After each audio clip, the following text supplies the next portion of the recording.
Kala itu hari Rabu, tanggal 1 Agustus tahun 2007. Aku harus pulang. Aku harus bolos kuliah dan meninggalkan Jakarta beberapa minggu ke depan. Oh ya, ngomong-ngomong, namaku Naomi. Aku tinggal di Jakarta. Aku adalah seorang mahasiswi di sebuah universitas swasta di Jakarta. Aku memang sudah lama tidak pulang kampung. Aku lahir dan besar di Jakarta dan sudah terbiasa tinggal di Jakarta. Oleh karena itu, setiap kali libur tiba, hanya orang tua dan kakakku yang pulang kampung, sedangkan aku memilih untuk tetap di rumah dan menghabiskan waktu bersama teman-temanku. Beberapa kali orang tuaku menyuruhku untuk ikut saat mereka pulang kampung. Tapi aku menolak. Bahkan saat mereka mengatakan bahwa nenekku yang sangat ingin bertemu denganku, aku tidak bergeming. Aku selalu melewatkan saat-saat pulang kampung dan kuakui mungkin itu memang bukan tindakan yang baik. Nenekku sudah sangat tua, umurnya sekitar 85 tahun, sedangkan kakekku sudah meninggal beberapa tahun yang lalu. Menurut orang tuaku, kakek meninggal pada tahun 1996. Saat itu aku masih kecil dan belum mengerti. Sebenarnya aku tidak sekecil itu, tapi hanya saja saat itu aku memang belum paham hal-hal seperti itu. Aku baru mengerti bahwa kakekku sudah meninggal beberapa tahun kemudian. Dan setelah itu nenekku tinggal sendirian. Orang tuaku dan saudara-saudaraku yang lain memang sering mengunjungi nenek. Waktu itu aku pun sering ikut. Nenekku orangnya baik. Beliau selalu menceritakan pengalaman-pengalaman hidupnya. Nenek dan kakek memang pernah hidup di zaman penjajahan Belanda, sehingga selalu punya cerita untuk diceritakan kepada cucu-cucunya. Mulai dari sulitnya hidup kala itu, hingga bagaimana nenekku bersekolah di sekolah yang dibuat Belanda. Aku memang sayang nenek, tapi semakin dewasa, aku semakin malas pulang kampung dan mengunjunginya. Tapi kali ini aku harus pulang, karena sudah beberapa minggu ini nenekku dirawat di rumah sakit karena tubuhnya yang semakin melemah. Belum lagi serangan berbagai macam penyakit. Tidak heran, mengingat umurnya yang sudah sangat tua dan sepuh. Beliau kadang tidak sadarkan diri, lalu kemudian siuman kembali. Kadang nenek masih bisa diajak komunikasi, tapi kemudian mulai berbicara tidak karuan. Beberapa minggu ini orang tuaku dan beberapa adik ibuku bergantian menjaga nenek di rumah sakit. Namun karena desakan pekerjaan, mereka sudah tidak dapat menjaga nenekku lagi, hingga akhirnya mereka menyuruhku datang. Mereka menyuruhku datang untuk menjaga nenekku selama 1 minggu saja, setidaknya sampai ibuku kembali dari dinas luar kotanya. Tidak ada pilihan lain, karena saat itu hanya akulah yang tidak sibuk, sedangkan anggota keluarga yang lain sibuk mengurus pekerjaan mereka. Aku pun menyanggupi untuk menjaga nenek seminggu ini, dan akhirnya aku kembali menginjak kampung halaman orang tuaku. Aku sengaja berangkat pagi-pagi sekali dari Jakarta, karena sore hari ibuku harus segera berangkat. Siang harinya, aku sampai di rumah sakit dan ibu sudah menungguku di ruang tempat nenek dirawat. Ketika aku datang, dia sudah berpakaian rapi dan siap berangkat. Ibu menjelaskan apa-apa saja yang harus aku perhatikan dan di jam-jam berapa saja aku dapat pulang ke rumah nenekku untuk mengambil baju ganti. Seluruh penjelasan ibuku dapat ku mengerti. Setelah itu, ibuku segera berkemas dan pergi. Setelah ibuku pergi, aku menggelar matras yang telah kusiapkan di atas lantai. Aku juga mengeluarkan semua buku-buku yang kubawa untuk mengusir rasa jenuh. Aku sudah siap melewatkan beberapa hari ini di rumah sakit. Beberapa jam setelah kepergian ibuku, tepatnya pukul 7 malam, suster mengantarkan makan malam untuk nenek. Dan kebetulan sekali nenekku bangun saat itu. Beliau tersenyum saat melihatku. "Kamu sudah besar ya, Naomi? Terakhir nenek ketemu kamu masih kecil," ujar nenek tersenyum. "Iya, Nek. Naomi sibuk sekolah, jadi gak bisa ikut ibu untuk pulang kampung." Aku tahu aku berbohong, karena sebenarnya aku tidak sesibuk itu. Lagi pula, mana mungkin aku sibuk di saat hari libur besar, sangat tidak masuk akal. Tapi nenekku seakan tidak peduli. Beliau hanya tersenyum seakan memaklumi alasanku. Tangan nenekku yang hangat meremas tanganku. Aku tersenyum. "Nenek pasti lapar kan? Ini makanannya udah datang. Yuk, makan. Naomi yang suapin." Nenekku memandangku dalam dan menganggukkan kepalanya. Aku segera menyiapkan makanan yang sudah tersedia, lalu menyuapinya satu persatu ke dalam mulut nenek. Tapi baru beberapa suapan, nenek sudah mengangkat tangannya, memberi tanda cukup. Aku lalu berhenti menyuapinya dan meletakkan makanan itu kembali ke meja. Aku mengerti kenapa nenekku hanya makan sedikit. Pasti kondisi badannya yang tidak enak. Nenekku berbaring kembali, memandangku dan tidak berhenti tersenyum. "Nek, gak usah banyak bicara dulu ya, Nek.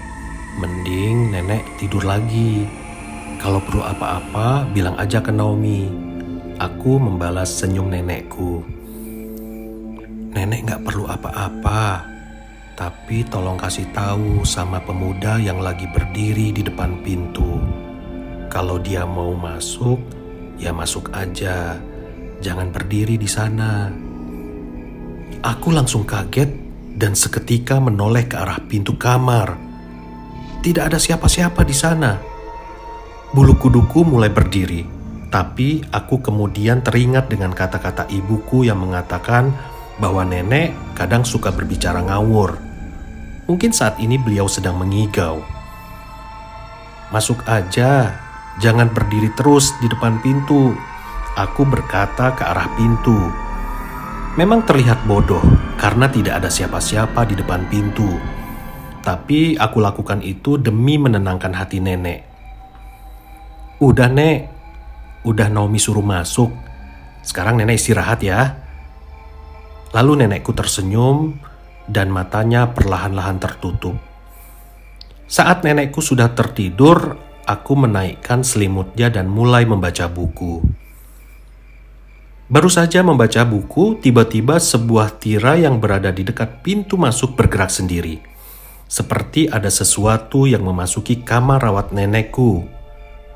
Tidak hanya itu, ketika sedang membaca, aku merasakan sesuatu yang dingin menyentuh pundakku. Aku berbalik ke belakang dengan cepat, hingga buku yang kupegang jatuh ke lantai. Tidak ada siapa-siapa di belakangku. Sedangkan tirai di dekat pintu kok masih bergoyang-goyang ya? Aku hanya bisa diam beberapa detik, lalu memutuskan untuk tidur malam itu. Keesokan harinya, aku masih memikirkan peristiwa semalam. Apakah nenek memang sedang mengigau atau berbicara yang sebenarnya? Setelah makan siang, nenek tidak bisa tidur lagi. Jadi aku pun mengajaknya berbincang-bincang sedikit, lalu menanyakan kembali kejadian semalam. "Nek, emang semalam nenek lihat pemuda di depan pintu?" tanyaku. "Iya, pemuda itu ngeliatin nenek terus." Aku semakin merasa tidak enak mendengar jawaban nenek. "Terus gimana, Nek, pemuda itu?" "Dia tinggi, rambutnya pendek, disisir ke samping. Cakep deh. Dia ngeliatin nenek terus. Dia juga ngeliatin kamu." Dek! Perasaanku semakin tidak enak mendengar nenek mengatakan itu, membuat jantungku berdetak cepat. "Mungkin nenek salah lihat kali," tanyaku lagi. Tapi nenekku tersenyum dan berkata, "Nenek gak salah lihat kok. Aku pun tidak ingin meneruskan pembicaraan itu, karena semakin lama aku semakin ketakutan. Aku menyuruh nenek untuk istirahat saja, sedangkan aku menonton televisi yang disediakan. Setelah makan malam, nenek kembali tidur. Tubuhnya semakin kurus dan pucat. Nenek hanya makan sedikit saja dan sering kali tertidur. Hal ini membuatku semakin ketakutan. Aku takut sesuatu terjadi kepada nenekku. Malam harinya perutku terasa lapar. Karena persediaan makanan kecilku habis, aku memutuskan turun ke kafetaria untuk membeli beberapa makanan kecil. Saat itu nenek sedang pulas tertidur dan aku pun mulai berjalan keluar dari kamar rawatnya. Saat melewati meja suster, aku menitipkan pesan agar mereka sering mengecek nenek sampai aku kembali. Suster itu bersedia, maka aku segera turun ke lantai dasar rumah sakit. Beberapa menit kemudian, aku kembali naik ke atas dengan beberapa makanan kecil dan beberapa susu karton. Di saat melewati meja suster, seluruh suster menyapaku. Sepertinya tidak terjadi apa-apa selama aku pergi.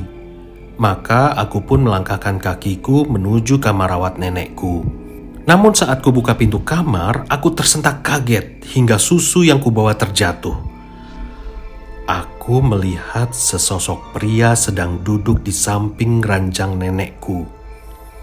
Dia menghadap nenek dan terus saja memperhatikan beliau. Bagaimana dia bisa ada di sini pada jam seperti ini ya?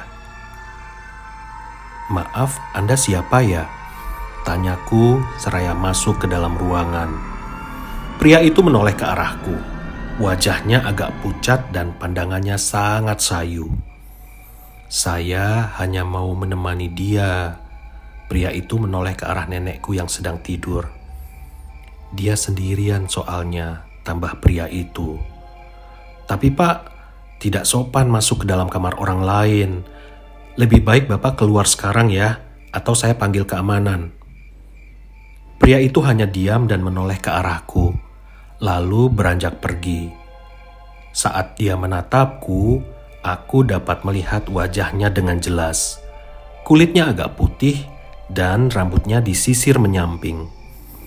Rambut hitamnya berkilauan diterpa cahaya lampu ruangan, seperti yang terlalu banyak memakai minyak rambut. Cara pria itu berpakaian seperti orang asing, tapi wajahnya sangat pribumi. Aku lalu terus memperhatikan pria itu saat dia keluar. Aku takut dia berbuat sesuatu atau mengambil sesuatu.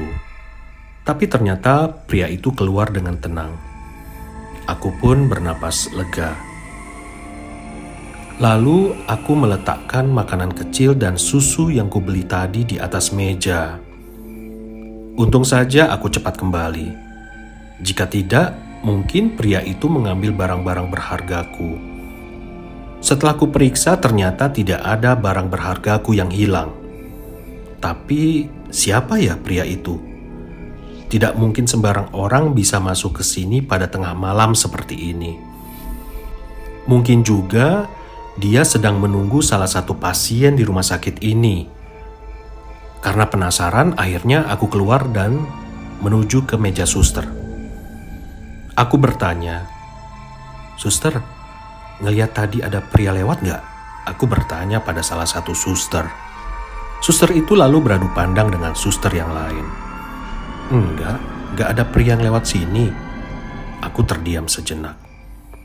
"Tapi, apakah ada pria yang menunggu pasien di sini?" tambahku. "Tidak ada, Dek. Keluarga yang jaga pasien di sini semuanya wanita." Beberapa suster yang lain hanya memperhatikan. "Memangnya ada apa ya?" tanya suster itu.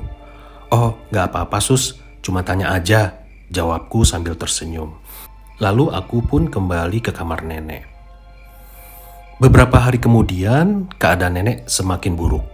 Beliau tidak sadarkan diri. Suster memasang alat bantu pernapasan untuk nenekku. Melihat hal itu, aku segera menelpon ibuku untuk memberitahu keadaan nenek yang semakin menurun. Lalu ibuku memutuskan untuk segera pulang, tapi mungkin besok pagi dia baru sampai di rumah sakit. Sedangkan adik ibuku datang beberapa jam setelah aku menelponnya. Aku menjaga nenek bersamanya dan paginya ibuku datang. Tapi ternyata keadaan nenek terus memburuk.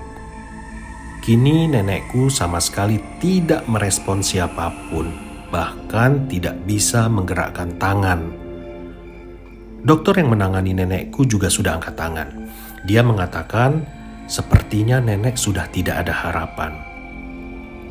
Seluruh keluargaku yang mendengar itu menangis, termasuk aku. Kini aku mengerti apa yang tidak ku mengerti dulu. Semenjak saat itu, seluruh keluarga menunggu nenek di rumah sakit. Seluruh lantai kamar inap nenek sudah dipenuhi matras. Nenek memang bisa pergi kapan saja, jadi tidak ada satupun yang mau meninggalkan nenek. Beberapa dari mereka bahkan tidak berhenti berdoa. Aku hanya bisa duduk di tepi kamar, memperhatikan ibu dan saudara-saudaraku yang sedang berdoa. Saat aku sedang memperhatikan mereka, tiba-tiba sesuatu menarik perhatianku. Tepat di kaca yang terdapat di pintu masuk, aku melihat sosok pria itu lagi. Dia terus saja memperhatikan nenek dari jauh. Rambutnya yang berkilauan masih disisir ke samping. Wajahnya masih terlihat pucat. Sepertinya hanya aku saja yang menyadari kehadiran pria itu. Cukup lama aku memperhatikan pria itu, lalu pria itu membalas tatapanku. Dia tersenyum saat melihatku. Entah mengapa aku merasa sangat nyaman dengan senyuman tersebut. Setelah itu pria itu menghilang. Aku tidak tahu kemana perginya pria itu. Tapi mengapa dia selalu muncul saat tengah malam ya? Aku pun baru menyadari bahwa ciri-ciri pemuda yang diceritakan nenekku beberapa hari yang lalu sangat mirip dengan pria tersebut. Aku semakin bertanya-tanya. Tapi dalam keadaan seperti ini, sepertinya aku tidak dapat berpikir jernih. Keadaan nenek semakin parah. Ibuku beberapa kali menangis. Dia tidak hentinya menggenggam tangan nenek. Tanpa kusadari, air mataku juga mengalir. Beberapa hari kemudian, ibu membangunkanku tengah malam. Seluruh keluarga sudah berdiri mengelilingi nenek. Aku bingung, apa yang terjadi? Aku segera berdiri dan maju mendekati tempat tidur nenek. Ternyata nenek sedang kesulitan bernafas. Tubuhnya seperti kesulitan memompa udara. Tubuhnya gemeteran. Sekarang aku tahu kenapa ibu membangunkanku. Sepertinya nenek akan pergi untuk selamanya. Seluruh saudaraku, termasuk aku, tidak dapat menahan tangis. Beberapa berdoa dalam tangis mereka. Kakak laki-lakiku merangkulku erat. Tubuhku seperti remuk. Air mata mengalir deras, membuat nafasku tersedak. Malam itu hatiku hancur. Aku belum sanggup mengucapkan selamat tinggal kepada nenek. Tapi beberapa menit kemudian nafasku berhenti. Dan saat itu juga tangis ibuku pecah. Dia merangkul tubuh nenek. Saudaraku yang lain hanya menunduk karena tidak sanggup menahan kesedihan mereka. Malam itu nenekku pergi untuk selama-lamanya. Ayahku mewakili keluarga segera mengurus surat-surat kematian nenek di rumah sakit. Dia juga mengurus pemulangan jenazah ke rumah duka. Aku, kakakku, dan orang tuaku bersama saudara-saudara yang lain mengikuti mobil jenazah yang membawa nenek pulang ke rumahnya. Sedangkan di rumah nenekku, beberapa saudara yang lain sudah bersiap-siap menyambut jenazah nenek.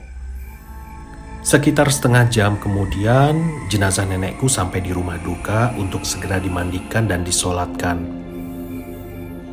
Aku mendampingi ibuku sampai saat jenazah nenekku dikebumikan. Ibuku cukup terpukul kehilangan ibunya. Malam harinya sebuah pengajian digelar di rumah nenek. Aku sudah lelah sekali saat itu hingga akhirnya aku tertidur di ruang tamu nenek. Di dalam tidurku, aku bermimpi bertemu nenek. Dia terlihat sangat sehat. Dia tidak mengatakan apa-apa, hanya tersenyum lalu pergi bersama seorang pria. Pria itu mirip seperti pria yang kutemui di rumah sakit. Aku terbangun keesokan paginya. Saat aku bangun, ibu tengah berbincang dengan beberapa tamu yang datang. Sepertinya keadaan ibuku sudah lebih baik. Aku tidak mau menceritakan mimpiku semalam. Aku takut membuatnya kembali bersedih. Jadi aku putuskan untuk diam saja. Usai mandi dan sarapan, rumah masih terus didatangi tamu yang melayat dan beberapa sanak saudara. Orang tua dan kakakku sibuk. Karena tidak ada yang dapat kuajak ngobrol, aku hanya duduk di ruang tamu. Aku terus saja memperhatikan sebuah lemari yang berada tidak jauh dari tempatku berada. Entah karena iseng atau apa, aku mulai mendekati lemari itu dan membuka beberapa laci besar yang ada di bagian bawahnya. Beberapa laci itu berisi perlengkapan menjahit nenekku, karena beliau memang senang menjahit. Tapi beberapa lagi berisi album foto yang sudah usang dan berdebu. Aku pun mulai membukanya halaman demi halaman. Ternyata album itu berisi foto-foto tua saat nenek sedang hamil. Nenekku terlihat masih sangat muda saat itu. Dia terlihat tersenyum di dalam foto hitam putih yang sudah menguning itu. Tapi tiba-tiba sebuah foto membuat keningku berkerut. Kok di dalam foto itu terlihat nenekku sedang menggendong seorang bayi bersama seorang pria. Pria itu terlihat tampan dengan senyumnya yang manis. Tapi bukan itu yang membuat dahiku berkerut. Yang membuat dahiku berkerut adalah pria itu mirip sekali dengan pria yang kulihat beberapa kali di rumah sakit di saat nenekku dirawat. Hingga akhirnya nenekku meninggal dunia. Rambut hitam mengkilap, disisir ke samping, dan mata yang sayu. Aku kaget bercampur bingung. Saat itu ibuku lewat di hadapanku dan aku segera memanggil ibuku. "Bu, ini siapa?" Aku memperlihatkan foto itu. Ibuku lalu melihat sebentar lalu berkata, "Itu kakek sama nenek kamu waktu masih muda dan yang digendong itu ya ibu." Lalu ibuku pergi. Jantungku berdebar kencang, rasa dingin mengalir di telapak tanganku.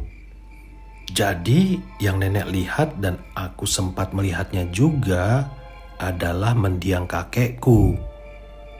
Aku memang tidak pernah melihat foto kakekku saat beliau masih muda. Aku hanya melihat fotonya ketika kakek sudah tua. Ingatanku terhadapnya juga tidak terlalu jelas, karena saat itu aku masih sangat kecil. Aku terdiam beberapa menit. Sama sekali tidak menyangka bahwa pemuda yang dilihat nenekku adalah suaminya yang juga adalah kakekku. Mungkin kakek sudah tahu bahwa nenek akan menyusulnya, jadi dia datang untuk menjemput nenek. Tanpa aku sadari, air mataku mengalir pelan-pelan di pipiku. Bagaimana ini semua bisa terjadi? Mungkin ini memang kehendak Tuhan. Karena segala sesuatu terjadi atas izin Tuhan. Aku tentu tidak akan dapat melupakan kejadian itu. Dan aku berharap Tuhan menyediakan tempat yang terbaik untuk kakek dan nenekku. Mereka berdua sudah tenang di sisinya Tuhan yang Maha Esa.